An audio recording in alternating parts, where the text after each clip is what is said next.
E aí eu cresci vendo um monte de preta na minha casa, um monte, assim, amigas da minha mãe, se empoderando pra ir pro baile. Então, tipo, arrumando vestido, arrumando cabelo, falando de empoderamento. Foi quando acho que eu comecei a entender que a gente era maravilhoso do jeito que a gente era, sendo preto, sim.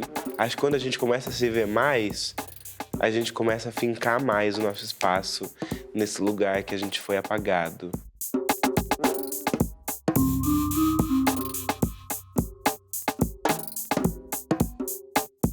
Minha avó era varredora de rua, o meu avô era sanfoneiro. Só que meu avô morreu muito cedo. Meu avô morreu com 24 anos, na gestação da minha mãe. Aí minha avó criou 3 filhos numa casa de 3 cômodos, sendo varredora, vivendo em condições muito precárias, assim.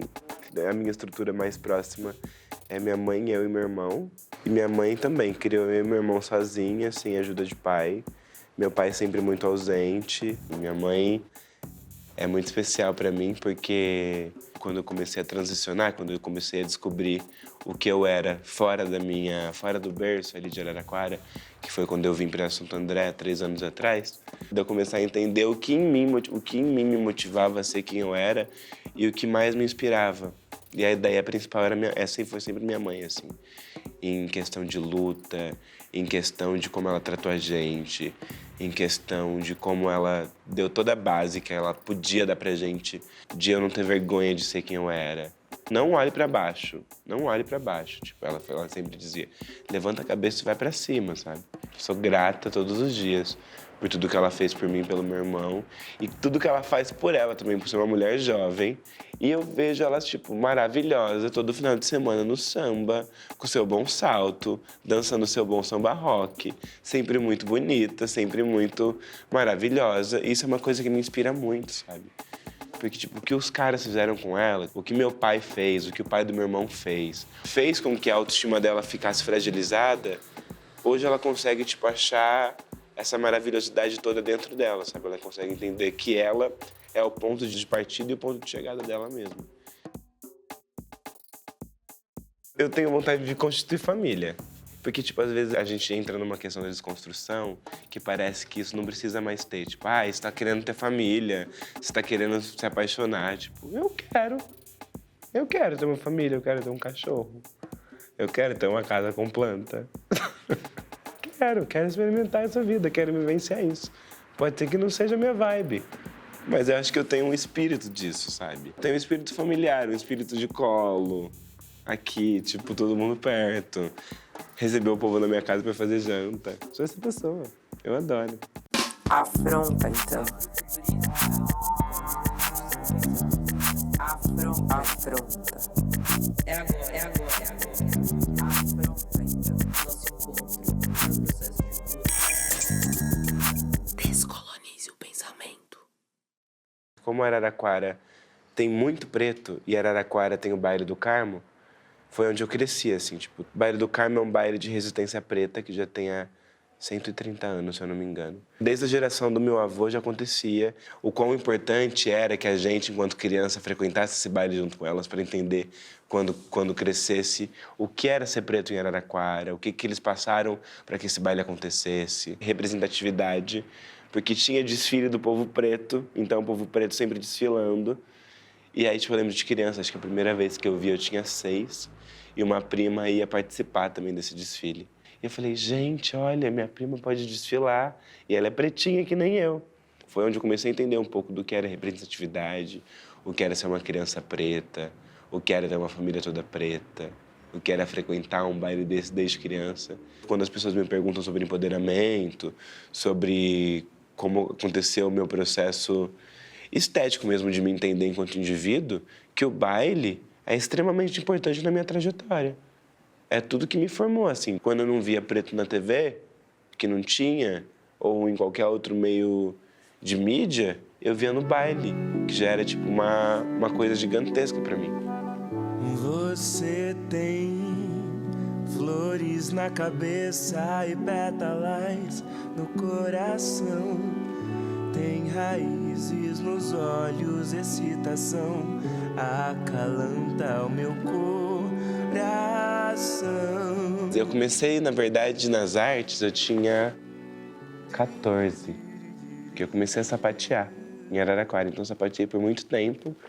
E aí, fui pro teatro em Araraquara, fazia oficinas culturais municipais, que todo ano forma cursos de dança, teatro, capoeira. E aí, foi lá que eu fui começar a fazer teatro. E a primeira coisa que eu fiz nessa oficina foi Saltimbancos, foi um musical. Foi aí que eu comecei a descobrir dentro de mim onde existia arte, onde existia essência visceral, onde tinha sensibilidade para conseguir construir as coisas de dentro para fora, assim, onde conseguia botar para fora o que me oprimia, o que me deixava calada. E aí nessa fase foi onde eu comecei a escrever e tocar violão. E aí foi assim um processo como uma cachoeira, assim. Da primeira música que eu escrevi, eu não parei mais. E aí eu cheguei na Escola Livre, aqui em Santo André, querendo ser atriz. Mas no meu primeiro teste, quando eu estava prestes a entrar na escola, a gente tinha que criar uma cena baseado num livro que a gente tinha que ler nesse processo e para apresentar para ver se a gente ia passar na escola. Isso depois de uma semana de vivência na escola. E eu escolhi cantar. Era um teatro assim, vazio, um monte de gente assistindo. Eu no meio daquele teatro, sentado no palco com meu violão. E aí eu cantei, e aquilo ecoava de um jeito tão forte dentro de mim, aquela voz que eu consegui botar naquele espaço, que eu falei, gente, eu vou ficar aqui, mas eu sei o que eu quero fazer no final das contas. E é cantar. E aí, no final do meu primeiro ano, foi quando eu vou para Araraquara, volto para Araraquara de férias, e encontro a banda. E a gente gravou em julho de 2015, e aí em outubro a gente lançou. 4 horas da tarde, dia 16 de outubro de 2015. E eu tinha alguma coisa da escola de ensaio à tarde.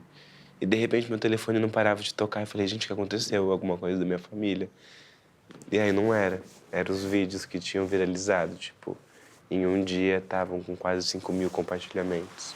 E aí foi uma surpresa para todo mundo. E, principalmente, eu acho que para mim, de ver que tudo que eu tinha escrito estava chegando nas pessoas, sabe? Que elas estavam compartilhando, que as pessoas estavam cantando, que em 5 dias era um viral da internet, uma coisa muito maluca, que o segundo país que mais ouvia a gente depois do Brasil era a Polônia. Então foi assim, um baque. Um baque. A gente fica mordido, não fica. Tente lave o teu jeito de olhar. Me lembro do beijo em teu pescoço, do meu toque grosso, com medo de te transpassar. E aí precisei sair da escola. Mas eu sinto que foi uma das escolhas mais bonitas e mais seguras que eu fiz, porque eu senti que eu estava saindo, não deixando para trás um curso. Não, foi muito importante ter passado por lá e ter experienciado o que é se lançar no mundo, sabe? Dava tanta coisa, dava nó de nós, de nós, de eu. Não deu pra segurar, nem deu para evitar o seu. Não deu pra segurar. E eu sou muito sensível energeticamente. Então tem pessoas que eu encontro e que eu sinto uma...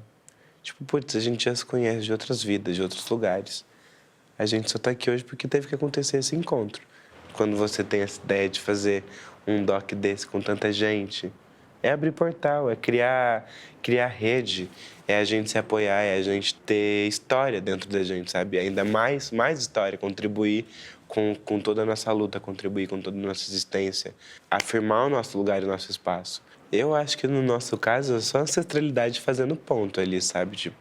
Só a gente mostrando que a gente é realmente uma rede, sabe? Um grande exemplo disso é a minha amizade com a Tássia. Eu era fanzoca, eu já era cantora, mas não era conhecida. E aí a gente fez uma música via Facebook, via Messenger. Mandando um álbum uma pra outra, ouvindo Oxum, isso lá em 2015. Então as redes sociais acho que tem esse lance pra mim, dessa afetividade de pessoas que eu me aproximei. Com esse lance do trabalho, né, da música também, ser uma ferramenta que chega nas pessoas de um jeito muito pessoal. De quem me ouve e me vê pela primeira vez, parece que a gente já é íntimo, parece que a gente já, Estamos no rolê juntos faz um tempão. É sempre uma energia muito boa, é muito bom receber. Eu acho que por ter estudado teatro, o palco, pra mim, tipo, ele não é só um lugar que eu tô ali por 1h30. Eu faço todo um axé interno pra saber que eu tô entrando num espaço onde minha energia tá sendo vista, onde meu corpo tá sensível, tá frágil, onde minha vulnerabilidade aparece na forma mais pura dela. Então eu sempre me preparo, eu sempre rezo muito, eu sempre me protejo antes, assim. Saber que o palco é um espaço de passagem de energia. E quando eu tô ali também aquilo é meu. Tipo, ninguém me tira dali. Ninguém me tira. Eu me sinto num grande terreiro quando eu tô cantando as minhas músicas, quando eu tô dançando ali. Tudo é muito meu, acho que eu tenho propriedade pra estar ali, pra cantar o que eu quiser cantar ali, respeitando aquele lugar também. Eu sou muito criteriosa com o que eu recebo, com o que eu vou fazer. Porque tem a questão também das marcas acharem que a gente é só um produto, né? Tipo, vamos botar os pretos na campanha porque é importante pra eles. Tipo, é importante pras marcas que a gente esteja lá. Tipo, a gente tá ocupando esses espaços que vocês tiraram da gente. Então, eu sou muito criteriosa de onde eu vou aparecer e como é que isso vai também potencializar a nossa existência, sabe? A grana também é importante, porque preto e dinheiro é uma coisa que socialmente é apagada. Tanto é que quando eu comecei a ganhar recurso com o meu trabalho, era um estado de culpa muito forte que eu sentia. Tipo, por achar que eu não podia falar. Mas, mano, minha mãe nunca teve nada disso que eu tô ganhando agora, sabe? Minha família nunca teve esse recurso. Como é que eu vou ter? Da gente introduzir isso na nossa existência, porque é nosso. Eu sou a única pessoa da minha família hoje que conhece outro país. Acho que aos poucos a gente tem entendido que é importante não se culpar, é importante gozar disso, sabe? Eu acho que a questão do afrofuturismo é a gente cada vez mais se empoderar da nossa existência e das coisas que a gente faz para que esse agora nosso seja potente. Todo esse processo estético que a gente tem criado hoje, que a gente tem passado. E principalmente no Brasil, tipo, eu comecei a reparar muito isso na questão, tipo, de cores, na questão de laces, da gente começar a usar entrelaçamento e peruca sem se sentir, tipo, estão vendo que eu tô de peruca, estão vendo que eu tô... Todo mundo tá cabendo na sua existência e todo mundo tá maravilhoso usando disso como uma arma potente da gente fincar o nosso espaço aqui, o nosso corpo. E é importante que a gente movimente para que daqui 10 anos, quando a gente estiver fazendo uma outra coisa, em um outro processo artístico, que outras pessoas que estejam vindo também saibam que isso existiu e que isso é delas e que a gente fez por nós e por elas, por tudo que o nosso povo já passou lá atrás. Afronta, então.